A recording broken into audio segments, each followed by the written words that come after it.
कृष्णा। आप सभी को चैत्र मास के कृष्ण पक्ष की पाप मोचनी एकादशी व्रत की हार्दिक शुभकामनाएं। आप सभी का दिन शुभ और मंगलमय हो और भगवान विष्णु जी आप सभी की मनोकामनाएं पूर्ण करें। पाप मोचनी एकादशी का अर्थ होता है पाप को नष्ट करने वाली एकादशी। इस व्रत को करने से अनेक प्रकार के घोर पाप और दोषों से मुक्ति मिलती है। आइए सुनते हैं पाप मोचनी एकादशी व्रत की कथा। सब धर्मों के ज्ञाता, वेद और शास्त्रों के अर्थ ज्ञान में पारंगत, सबके हृदय में रमण करने वाले, श्री विष्णु के तत्व को जानने वाले तथा भागवत परायण प्रहलाद जी जब सुख पूर्वक बैठे हुए थे, उस समय उनके समीप स्वधर्म का पालन करने वाले ऋषि मुनि पूछने के लिए आए। महर्षि ने कहा, प्रहलाद जी, आप कोई ऐसा साधन बताइए जिससे ज्ञान, ध्यान और इंद्रिय निग्रह के बिना ही अनायास भगवान विष्णु का परम पद प्राप्त हो जाता है। उनके ऐसा कहने पर संपूर्ण लोकों के हित के लिए उद्यत रहने वाले विष्णु भक्त महाभाग प्रहलाद जी ने संक्षेप में इस प्रकार कहा, महर्षियों, जो 18 पुराणों का सार से भी सारतर तत्व है, जिसे कार्तिकेय जी के पूछने पर भगवान शंकर ने उन्हें बताया था, उसका वर्णन करता हूँ, सुनिए। महादेव जी कार्तिकेय जी से बोले, जो कली में एकादशी की रात में जागरण करते समय वैष्णव शास्त्र का पाठ करता है, उसके कोटि जन्मों के किए हुए 4 प्रकार के पाप नष्ट हो जाते हैं। जो एकादशी के दिन वैष्णव शास्त्र का उपदेश करता है, उसे मेरा भक्त जानना चाहिए। जिसे एकादशी के जागरण में निद्रा नहीं आती तथा जो उत्साह पूर्वक नाचता और गाता है, वह मेरा विशेष भक्त है। मैं उसे उत्तम ज्ञान देता हूँ और भगवान विष्णु मोक्ष प्रदान करते हैं। अतः मेरे भक्त को विशेष रूप से जागरण करना चाहिए। जो भगवान विष्णु से वैर रखते हैं, उन्हें पाखंडी जानना चाहिए, और जो एकादशी को जागरण करते हैं और गाते हैं, उन्हें आधे निमेष में अग्निष्टम और अति रात्र यज्ञ के समान फल प्राप्त होता है। जो रात्रि जागरण में बारंबार भगवान विष्णु के मुखारविंद का दर्शन करते हैं, उनको भी वही फल प्राप्त होता है। जिनके वंश के लोग एकादशी की रात में जागरण करते हैं, वे धन्य हैं।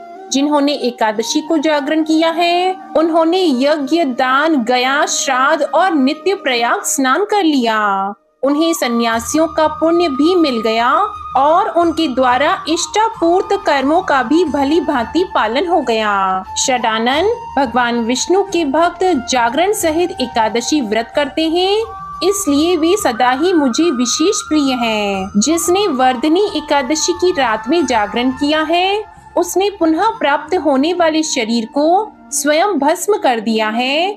जो एकादशी की रात को जागरण करता है, वह भगवान विष्णु के स्वरूप में लीन हो जाता है। जिसने हरि बोधिनी एकादशी की रात में जागरण किया है, उसके स्थूल सूक्ष्म सभी पाप नष्ट हो जाते हैं। और जो एकादशी की रात में जागरण तथा ताल स्वर के साथ संगीत का आयोजन करता है, उसे महान पुण्य की प्राप्ति होती है। जो एकादशी के दिन ऋषियों द्वारा बनाए हुए दिव्य स्तोत्रों से ऋग्वेद, यजुर्वेद तथा सामवेद के वैष्णव मंत्रों से, संस्कृत और प्राकृत के अन्य स्तोत्रों से और गीत वाद आदि के द्वारा भगवान विष्णु को संतुष्ट करता है, उसे भगवान विष्णु भी परमानंद प्रदान करते हैं। जो एकादशी की रात में भगवान विष्णु के आगे गीता और विष्णु सहस्त्र नाम का पाठ करता है, वह उस परम धाम में जाता है जहाँ साक्षात भगवान नारायण विराजमान है। पुण्यमयी भागवत तथा स्कंद पुराण भगवान विष्णु को प्रिय है। मथुरा और ब्रिज में भगवान विष्णु के बाल चरित्र का जो वर्णन किया गया है, उसे जो एकादशी की रात में भगवान केशव का पूजन करके पढ़ता है, उसका पुण्य कितना है, यह मैं नहीं जानता।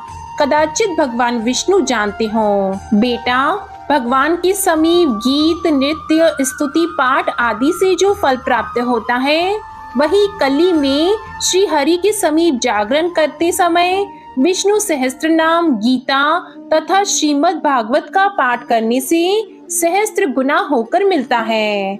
जो श्री हरि के समीप जागरण करते समय रात में दीपक जलाता है, उसका पुण्य 100 कल्पों में भी नष्ट नहीं होता। जो जागरण काल में मंजरी सहित तुलसी दल से भक्ति पूर्वक श्री हरि का पूजन करता है, उसका पुनः इस संसार में जन्म नहीं होता। स्नान, चंदन, लेप, धूप, नैवेद्य और तांबूल ये सब जागरण काल में भगवान को समर्पित किया जाए तो उससे अक्षय पुण्य होता है। हे कार्तिकेय, जो भक्त मेरा ध्यान करता है वह एकादशी की रात्रि में श्री हरि के समीप भक्ति पूर्वक जागरण करे। एकादशी के दिन जो लोग जागरण करते हैं उनके शरीर में इंद्र आदि देवता आकर स्थित हो जाते हैं, और जो जागरण काल में महाभारत का पाठ करते हैं वे उस परम धाम में जाते हैं जहां सन्यासी महात्मा जाया करते हैं। जो उस समय श्री रामचंद्र जी का चरित्र पढ़ते हैं वे योग वेताओं की गति को प्राप्त होते हैं। जिन्होंने श्री हरि के समीप जागरण किया है उन्होंने 4 वेदों का स्वाध्याय, देवताओं का पूजन, यज्ञों का अनुष्ठान तथा सब तीर्थों में स्नान कर लिया। श्री कृष्ण से बढ़कर कोई देवता नहीं और एकादशी व्रत के समान दूसरा कोई व्रत नहीं है। जहाँ भागवत शास्त्र है, भगवान विष्णु के लिए जहाँ जागरण किया जाता है और जहाँ शालिग्राम शिला स्थित होती है वहाँ साक्षात भगवान विष्णु उपस्थित होते हैं। पाप मोचनी एकादशी व्रत की कथा के अनुसार एक बार धर्मराज युधिष्ठिर ने भगवान श्री कृष्ण से कहा, हे महाराज, आपने फाल्गुन शुक्ल एकादशी का महात्म्य बताया, अब कृपा करके यह बताइए कि चैत्र कृष्ण एकादशी का क्या नाम है, इसमें कौन से देवता की पूजा की जाती है और इसकी विधि क्या है। भगवान कृष्ण कहने लगे, हे राजन, यही प्रश्न एक समय राजा मानधाता ने लोमश ऋषि से किया था और जो कुछ उन्होंने उत्तर दिया था सो वही तुमसे कहता हूँ। लोमश ऋषि कहने लगे कि हे राजन, इस एकादशी का नाम पाप मोचनी एकादशी है और इसके करने से अनेक पाप नष्ट हो जाते हैं। अब मैं इसकी कथा कहता हूँ। प्राचीन समय में कुबेर का चैत्र रथ नाम का एक बाग था। उसमें गंधर्व की कन्याएं किन्नरों के साथ विहार करती थी। वहाँ अनेक प्रकार के पुष्प खिल रहे थे। उसी वन में अनेक ऋषि तपस्या करते थे। स्वयं इंद्र भी चैत्र और वैशाख मास में देवताओं के सहित वहाँ आकर क्रीड़ा किया करते थे। वहीं अपने आश्रम में मेधावी नाम के एक ऋषि भी तपस्या में संलग्न थे। वे भगवान शिव के भक्त थे। एक समय मंजू घोषा नाम की एक अप्सरा ने उनको मोहित करने का विचार किया। वह ऋषि के भय के मारे पास नहीं गई बल्कि दूर बैठकर वीणा पर मधुर गीत गाने लगी। उस समय कामदेव ने भी मेधावी ऋषि को जीतने की चेष्टा की। उन्होंने उस अप्सरा की मनोस्थिति समझते हुए उसकी सहायता की, जिससे अप्सरा अपने प्रयास में सफल हो गई और अंत में कामदेव ने ऋषि को पराजित कर दिया। फलस्वरूप ऋषि मंजू घोषा के साथ रमण करने लगे और काम के इतने वशीभूत हो गए कि उन्हें दिन तथा रात्रि का कुछ भी विचार नहीं रहा। इस प्रकार बहुत समय बीत गया। तब एक दिन मंजू घोषा कहने लगी, ऋषि जी, बहुत दिन हो गए, अब मुझको स्वर्ग जाने की आज्ञा दीजिए। मुनि ने कहा, आज इसी संध्या को तो आई हो, प्रातः काल होने तक चली जाना। मुनि के ऐसे वचन सुनकर अप्सरा कुछ समय तक और रुकी और अंत में उसने पुनः मुनि से विदा मांगी तो मुनि कहने लगी कि अभी तो आधी रात ही हुई है। अप्सरा ने कहा, महाराज, आपकी रात तो बहुत लंबी है, इसका क्या परिमाण है? मुझको यहाँ पर आए कितने ही वर्ष व्यतीत हो गए। उस अप्सरा की यह बात सुनकर मुनि को समय का ज्ञान नहीं हुआ, तो विचार करने लगे कि इस अप्सरा के साथ रमण करते हुए हमको 57 वर्ष 7 माह और 3 दिन बीत गए। तो ऋषि को उस समय आत्मज्ञान हुआ कि उनके साथ छल किया गया है और उनकी तपस्या भंग हो गई है। इस प्रकार ऋषि को अपनी गलती का एहसास हुआ। यह सब जानकर ऋषि अत्यंत क्रोधित हो उठे और उन्होंने क्रोध के मारे मंजू घोषा को बदसूरत और पिशाचिनी बन जाने का श्राप दे दिया। इस प्रकार अपना सुंदर रूप खोकर वह अप्सरा अब अपनी गलती का प्रायश्चित करने लगी। उसे अपनी गलती पर पश्चाताप हो रहा था। तब वह ऋषि के चरणों में गिर गई और क्षमा मांगने लगी। कई प्रयासों के बाद ऋषि ने अपना क्रोध त्याग कर उसे चैत्र मास के कृष्ण पक्ष की एकादशी के दिन आने वाले इस व्रत के बारे में बताया और कहा कि अगर तुम अनुष्ठानों का पालन करके पूरे विधि विधान से इस पाप मोचनी एकादशी व्रत को रखोगी तब तुम्हें श्राप से भी मुक्ति मिल जाएगी। मंजू घोषा ने ऋषि द्वारा बताए गए इस पाप मोचनी एकादशी व्रत को श्रद्धा और पूर्ण विश्वास के साथ नियमों का पालन करते हुए किया, जिससे उसे खोया हुआ रूप और सौंदर्य वापस मिल गया और वह ऋषि को धन्यवाद देती हुई वापस अपने स्वर्ग लोक को प्रस्थान कर गई। इस घटना के बाद मेधावी ऋषि अपने पिताजी के आश्रम में गए और सारी घटना को उन्हें विस्तार पूर्वक बताया। इस पर उनके पिता च्यवन ऋषि ने कहा कि पुत्र, यह तो तुमने बहुत बड़ी गलती की है, जिससे कि आज तुम भी पाप के भागीदार बन चुके हो। इसलिए तुम्हें भी यह पाप मोचनी एकादशी का व्रत अवश्य ही करना चाहिए। तब मेधावी ऋषि ने भी श्रद्धा, विश्वास और नियमों का पालन करते हुए इस व्रत को रखा, जिसके पुण्य प्रताप से वह ऋषि भी पाप मुक्त होकर अंत में वैकुंठ लोक को चले गए। पाप मोचनी एकादशी का व्रत सभी एकादशी व्रतों में उत्तम माना गया है। इस एकादशी व्रत उपवास को रखने से सैकड़ों किए गए हवनों के समान फल की प्राप्ति होती है। लोमश ऋषि कहते हैं, हे राजन, पाप मोचनी एकादशी के व्रत को करने से सब पाप नष्ट हो जाते हैं और इस कथा को पढ़ने और सुनने से 1000 गोदान का फल प्राप्त होता है और इस व्रत से ब्रह्म हत्या, गर्भपात, बाल हत्या, सुरापान, गुरु स्त्री से प्रसंग आदि सब पाप नष्ट हो जाते हैं। प्रेम से बोलिए भगवान श्री लक्ष्मी नारायण जी की जय। प्रेम से बोलिए माँ तुलसी और शालिग्राम भगवान की जय। आइए बड़ी ही श्रद्धा और प्रेम के साथ अब तुलसी माता और एकादशी माता की कथा को सुनते हैं। एक बूढ़ी माँ ने एक बार एकादशी का व्रत रखा। बड़ा ही भक्ति भाव से पूजा अर्चना की। उन्हें वृद्धावस्था में क्या बाधा थी, वे तो अपने पुत्र पौत्रों की सुख सुविधा के लिए व्रत रखने लगी थी। वे दिन भर तो जरा कठोर मन करके अपनी प्यास को रोके रही। दिन में पूजा पाठ किया, कथा सुनी और पंडित जी को मिट्टी के पात्र में भरकर पानी और ऋतु फल दान में दिए। दोना भर भर के बूरा शक्कर वितरण किया। उन्हें गर्मी के कारण बहुत बेचैनी हो रही थी। इस कारण से बड़ी देर तक पानी में पड़ी रही और पानी की कुल्ला करती रही, अपना मुंह धोती रही। तब कहीं थोड़ा बहुत धैर्य बंध पाया। धूप तो बहुत तेज पड़ रही थी, इस कारण बार बार उनका मुंह सूख रहा था। बूढ़ी माँ बहुत बेचैन हो रही थी। एक तरफ बुढ़ापा और दूसरा यह भयंकर गर्मी। वृद्धावस्था की स्थिति तो कुछ दूसरी ही प्रकार की होती है। जैसे जैसे रो धो के दिन कट पाया। अब पहाड़ सी रात सामने थी। उसका कटना बड़ा ही कठिन दिखाई दे रहा था। खटिया पर पड़े शांति नहीं मिल रही थी। वे बार बार करवट बदल रही थी। अनेक बार वे बाहर जाती और भीतर आती। उन्हें घर के अंदर शांति नहीं थी। वे पड़ी पड़ी एकादशी माता का स्मरण करती रही। वे कहती रही कि हे माता जी, आप मेरी लाज रखिएगा। आप ही मुझे शक्ति दीजिएगा, जिससे मैं भली भांति आपका व्रत कर सकूं और यह पहाड़ सी रात शांति पूर्वक व्यतीत हो सके। प्यास के कारण बूढ़ी माँ की बेचैनी तो बढ़ ही रही थी।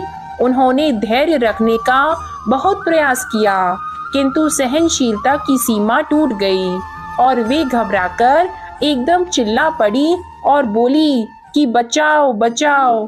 अम्मा का चिल्लाना सुनकर परिवार भर के नर नारी, बच्चे और पड़ोसी एकत्र होकर बूढ़ी अम्मा की खटिया के समीप पहुंच गए। सबने पूछा कि अम्मा जी, आपको क्या हुआ? आप क्यों चिल्ला रही हैं? आप इस वृद्धावस्था में यह कठिन व्रत क्यों कर रही हैं? अम्मा जी, शक्ति से ही भक्ति होती है। कि थोड़ी ही देर में वे फिर से बोली, अरे हमारे तो प्राण ही निकले जा रहे हैं। मेरी छाती पर ठंडे पानी का घड़ा रख दीजिए। नातियों ने दादी की छाती पर ठंडे पानी का पात्र रख दिया। तब कहीं उन्हें थोड़ा बहुत आराम मिला और थोड़ी देर के लिए उन्होंने अपनी आंखें बंद कर ली। एकादशी माता ने सोचा कि यह बूढ़ी अम्मा है तो बहुत कठोर, जरा जाकर उसकी परीक्षा लेनी चाहिए। वे आधी रात को मुर्गा बनकर टेर लगाने लगी। मुर्गा की आवाज सुनकर दादी जल्द से उठी और बाहर जाकर आसमान की ओर देखा, किंतु आसमान में कहीं उन्हें प्रातःकालीन तारा दिखाई नहीं दिया। तो वे सोचने लगी कि यह मुर्गा क्यों और कैसे भूल गया। उन्हें प्यास तो लग ही रही थी। थोड़ा बहुत उनका मन भी विचलित होने लगा, किंतु अंत में उन्होंने दृढ़ निश्चय किया कि मैं अब व्रत को पूर्ण करके ही छोड़ूंगी, चाहे भले ही मेरे प्राण निकल जाएं। यह सोचकर फिर वे खटिया पर शिथिल होकर लेट गईं। थोड़ी ही देर में एकादशी माता ने उनकी फिर से परीक्षा लेनी चाहिए। एक छोटी सी बालिका एक ग्लास में शरबत लेकर उनके सिरहाने खड़ी हो गईं और जोर से बोली, दादी जी, सवेरा हो गया है, आप हाथ मुंह धोकर शरबत पी लीजिए।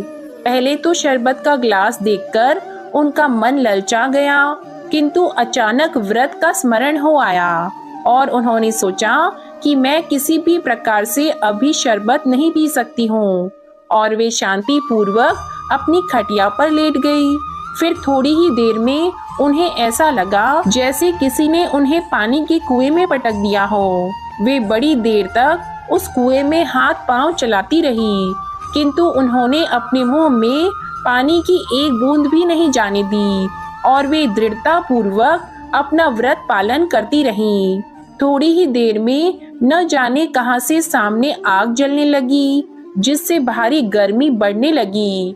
प्यास के कारण प्राण निकलने लगे, किंतु बूढ़ी अम्मा का कुछ भी नहीं बिगाड़ पाया। वे जहां की तहां मुस्कुराती हुई सी बैठी रहीं और थोड़ी ही देर में बाहर प्रकाश दिखाई देने लगा। ऐसा लगा कि जैसे सवेरा हो गया हो। बूढ़ी अम्मा ने जब बाहर निकलकर देखा तो वे समझ गईं कि अभी सवेरा होने में 3-4 घंटे की देरी है। यह जानकर वे शांति पूर्वक इधर उधर घूमने फिरने लगी। एकादशी माता यह बात अच्छी तरह से समझ गईं कि यह बूढ़ी अम्मा किसी भी प्रकार से अपने व्रत से नहीं टल सकती हैं। वे उनके सत्य व्रत को अच्छी तरह से समझ गईं। सवेरा होते ही बूढ़ी माता ने स्नान किया, भगवान का पूजन पाठ किया, एकादशी माता की कथा सुनी, ब्राह्मणों को दक्षिणा देकर भोजन कराया। तब कहीं उन्होंने जल ग्रहण किया। कन्याओं को भोजन कराने के बाद अम्मा ने स्वयं भोजन किया। उस श्रेष्ठ व्रत के प्रताप से बूढ़ी अम्मा की आयु में वृद्धि हो गई। उनका घर परिवार हरा भरा हो गया। घर में अब उनके कोई अभाव नहीं रहा। वे हर तरह के सुख साधनों से संपन्न हो गईं। नाती नातिन से उनका घर भर गया और वे उसी दिन से 12 महीने की एकादशी का व्रत करने लगीं। एकादशी माता के व्रत के प्रताप से इस संसार में हर प्रकार के सुख भोग कर अंत में वैकुंठ धाम को चली गईं। जैसे एकादशी माता ने बूढ़ी माता और उनके परिवार को हरा भरा किया, ऐसे ही एकादशी माता हम सभी की मनोकामनाओं को पूर्ण करें। बोलिए श्री लक्ष्मी नारायण भगवान की जय। आइए अब अनंत फलों को देने वाली श्री राधा कृष्ण जी की बड़ी ही सुंदर कथा को सुनते हैं। एकादशी के दिन इस कथा को सुनने से सभी मनोकामनाएं पूर्ण हो जाती हैं। एक गांव में रमा नाम की एक स्त्री थी। उसके विवाह को 5-6 बरस हो गए थे, लेकिन उसकी कोई संतान नहीं थी। एक बार श्री राधा अष्टमी का उत्सव आया। गांव की औरतें बरसाना जा रही थी, तो औरतों ने कहा कि तुम भी बरसाना चलो। राधा रानी बड़ी दयालु है, तुम्हारी गोद जरूर भर देंगी। वह स्त्री कई महीनों से घर से बाहर नहीं निकली थी, इसलिए उसके पति और सास ने भी उसे जाने की आज्ञा दे दी। बस उसने मन में ठान लिया कि राधा रानी मेरी गोद जरूर भरेंगी। जिस दिन उसे जाना था, उसी दिन उसके पैर में चोट लग गई, चला भी नहीं जा रहा था। फिर वह स्त्रियों के संग यात्रा पर चली गईं। सारे रास्ते राधा कृष्ण जी का जप कीर्तन करती हुई गईं और बरसाना पहुंचकर नहा धोकर राधा जी के मंदिर में जाने के लिए तैयार हुई। राधा जी के महल में जब जाते हैं तो ऊपर बहुत सी सीढ़ियां चढ़नी पड़ती हैं। जैसे ही सीढ़ियां चढ़ने लगी, तब वह स्त्रियों से बोली कि तुम लोग आगे आगे चलो, मैं धीरे धीरे सीढ़ियों से आ रही हूँ। मेरे पैर में चोट लगने की वजह से चला भी नहीं जा रहा है। 2-4 सीढ़ियां चढ़ने के बाद उसका पैर मुड़ गया और वह नीचे गिरने लगी। तभी एक 7-8 साल की कन्या ने उसका हाथ पकड़ लिया। रमा बोली, बेटी, आज अगर तुम न होती तो मैं तो नीचे गिर गई होती। वह कन्या बोली, माता, ऐसे कैसे गिर जाने देती मैं तुम्हें। तब रमा ने पूछा, बेटी तुम्हारा क्या नाम है। वह बोली, लाडो नाम है मेरा, यहीं पास में रहती हूँ। वे दोनों सीढ़ियों पर बैठ गईं। लाडो कहने लगी, माता, मेरे लिए क्या लाई हो। ना कोई जान पहचान और लाडो ऐसी बातें कर रही है।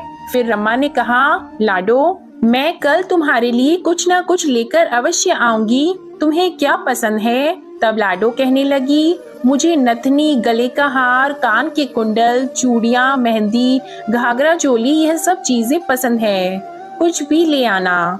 इतना कहकर वह बालिका भाग गई। जैसे तैसे रमा भी मंदिर में दर्शन करके लौट आई।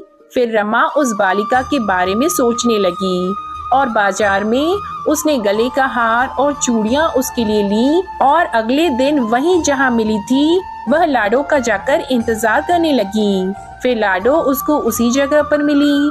चूड़ियां और गले का हार जैसे उसे दिया, वह बोली, बस इतनी सी ही, और चीजें नहीं लाई।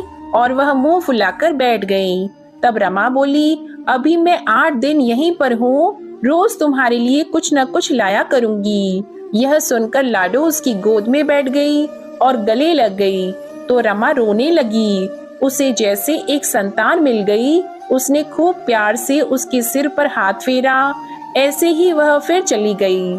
रमा ने मंदिर से आकर घाघरा और चोली उसके लिए बनवाए। ऐसे ही रोज कुछ न कुछ वह उसे देती। एक दिन रमा कहती है, अब यह सारी चीजें मुझे पहन करके दिखाओ। तो लाडो बोली, कल राधा अष्टमी है, मैं कल इसे पहनूंगी। इस बार लाडो के साथ एक लड़का भी था। उसे देखकर रमा ने कहा, आज पता नहीं मेरे मन में क्या आया, मैंने एक धोती और मुकुट मोर वाला लिया है, क्या मैं इसे दे दूं? तो लाडो बोली, यह कनुआ है, मेरे साथ ही रहता है, हाँ तुम इसे दे दो। ऐसा कहकर वे दोनों सामान लेकर चले गए। अगले दिन राधा अष्टमी थी। जब रमा सीढ़ियों पर आई, वहाँ उसे आज कोई नहीं मिला, ना वो लाडो ना वो लड़का। बहुत इंतजार के बाद जब वह मंदिर में पहुंची तो वहाँ बहुत भीड़ थी। कीर्तन और नृत्य हो रहा था। इसी तरह भीड़ को चीरती हुई वह आगे पहुंची और वहाँ देखकर राधा जी को देखा और ठाकुर जी को देखा। रमा ने जो जो चीजें लाडो को दी थी, वही सारा सामान राधा कृष्ण जी पहने हुए थे। वह पत्थर सी हो गई। उसकी आंखों से आंसू बहने लगे। इस बात को समझते उसे देर नहीं लगी कि वह लाडो रानी, राधा जी और कनुआ श्री कृष्ण जी हैं, स्वयं जगत के पालनहार। उसके पास आते थे, राधा जी उसकी गोद में बैठती थी और उसे मातृ सुख प्रदान करती हैं। वह तो जैसे बावरी हो गई, दिन रात लाडो लाडो कहती रहती, पुकारती रहती। वह स्त्रियों से बोली, तुम लोग घर जाओ, मैं नहीं आऊंगी। उसकी सास और पति भी उसे लेने आए, पर वह साथ नहीं गई। अब वो प्रतिदिन सीढ़ियों पर बैठे बैठे आंसुओं से सीढ़ियां धोती पलकों से बुहारती। ऐसा करते करते उसे 30 वर्ष हो गए। एक दिन एक बालिका उसका हाथ पकड़कर ऊपर अट्टालिका में ले गई। वहां जाकर वह बोलती है, लो आ गई, मैं ही हूँ तुम्हारी लाडो रानी। ऐसा कहकर वह बाहें फैलाकर रमा को बुलाने लगी और अपने गले लगा लिया। उस दिन रमा ऐसे गले लगी कि इस पार्थिव शरीर को छोड़कर सदा के लिए अपनी लाडो के पास चली गईं। बोलिए श्री राधा कृष्ण भगवान की जय। बोलिए श्री बरसाने वाले की जय। अब बड़े ही प्रेम से तुलसी माता की कथा को सुनते हैं। इन कथाओं को सुनने से ही एकादशी का व्रत पूर्ण माना जाता है। सावर्णी मुनि की पुत्री तुलसी अपूर्व सुंदरी थी। उनकी इच्छा थी कि उनका विवाह भगवान नारायण के साथ हो। इसके लिए उन्होंने नारायण पर्वत की घाटी में स्थित बद्री वन में घोर तपस्या की। दीर्घ काल तक तपस्या के उपरांत ब्रह्मा जी ने प्रसन्न होकर उन्हें दर्शन दिया और वर मांगने को कहा। तब तुलसी जी ने कहा, सृष्टिकर्ता ब्रह्मदेव, आप अंतर्यामी हैं, सबके मन की बात जानते हैं, फिर भी मैं अपनी इच्छा आपसे बताती हूँ। मैं चाहती हूँ कि भगवान श्री नारायण मुझे पति रूप में मिले।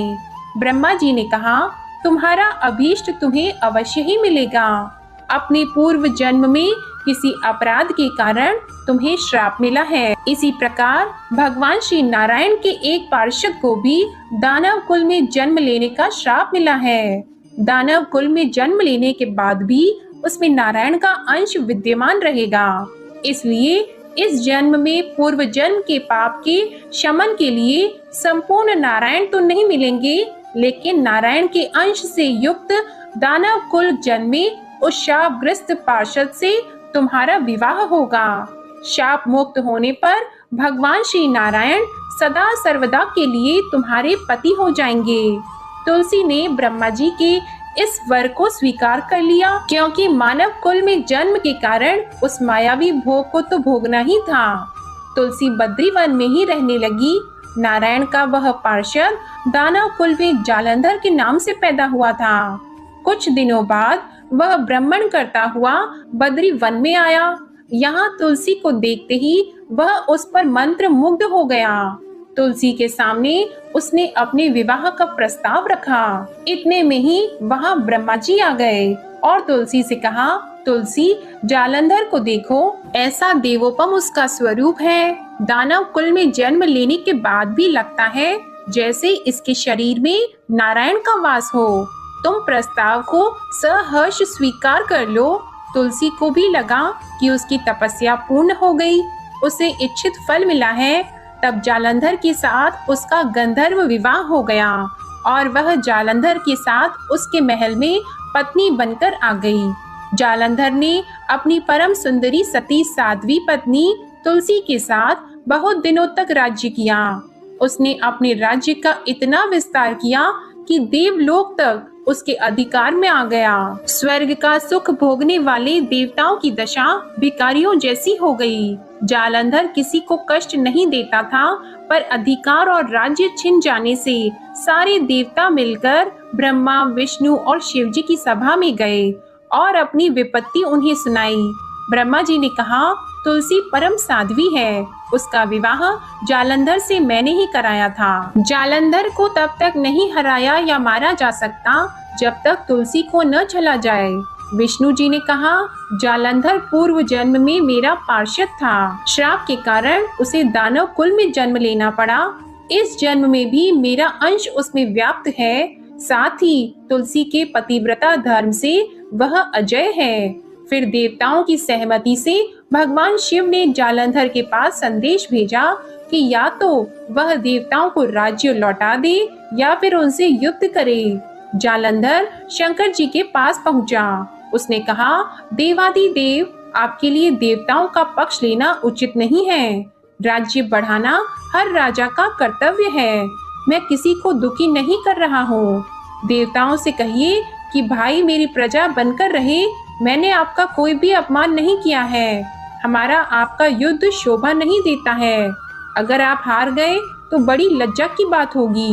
मैं हार गया तो आपकी कीर्ति बहुत अधिक नहीं बढ़ेगी। भगवान शंकर फिर हंसने लगे। वे तो सब रहस्य समझते थे। तुलसी और जालंधर के पूर्व जन्म के श्राप की अवधि लगभग अब पूरी हो चुकी थी।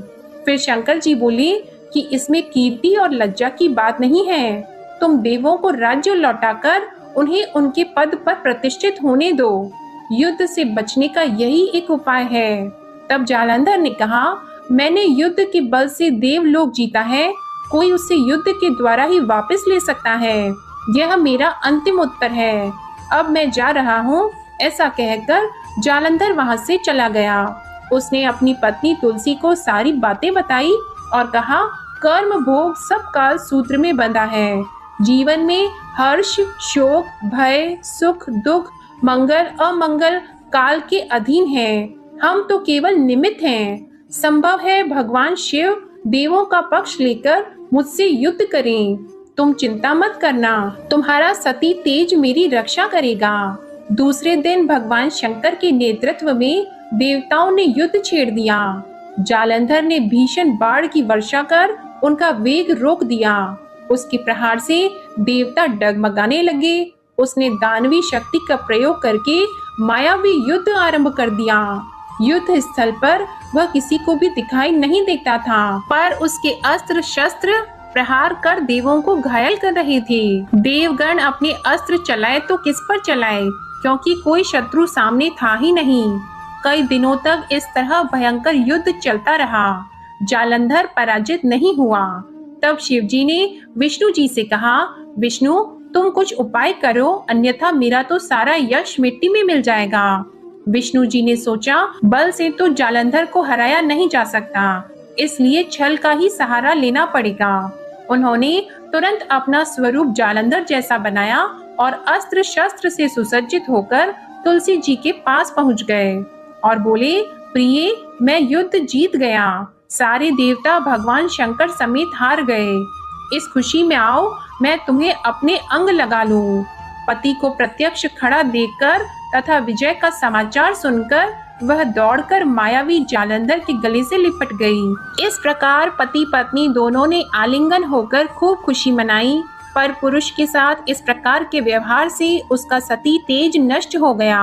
उसका सती तेज जो जालंधर के कवच के रूप में रक्षा कर रहा था, वह कवच नष्ट हो चुका था। जालंधर शक्तिहीन हो गया।